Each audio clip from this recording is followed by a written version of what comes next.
Brought to you by Therapon Skin Health, helping moms have healthy, youthful-looking skin for 20 years.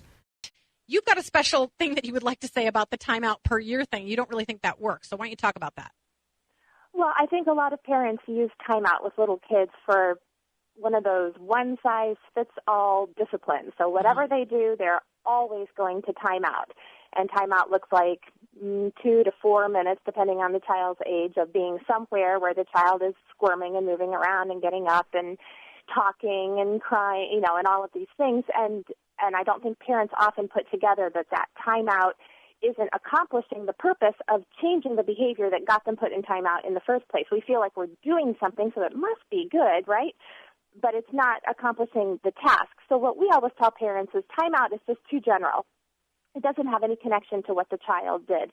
What you want to do is use that spot, whether that's a step or a mat or a chair, whatever it is that you decide, and name it whatever the child did. So if they are disobeying you, you might call it the disobedient chair. Or if they are being disrespectful to you, you might have to call it the disrespectful spot or the disrespectful mat or the biting mat or the hitting step or whatever it is that they did. Make a connection between what the child did and where they now have to plant their little bodies, and make it long enough that they really, really don't like it. Now, obviously, we don't want to move into the area of abuse where you have them there for 10 hours or something. Yeah. But 2 to 4 minutes just isn't long enough. I don't care who it is. No. A small child can sit there until they, number one, sit there and are not getting up. The time has got to start over. And number two, they can sit there for a half hour, depending on who it is and what they did.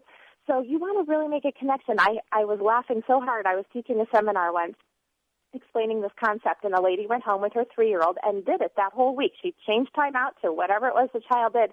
She laughed. She came back, and she told me that she was taking her child off to, I think it was the biting spot, and she said the little girl just sobbed all the way to her spot. I want to go back to time out. Oh. So it really, really does work. Yeah, that's interesting. That's really interesting.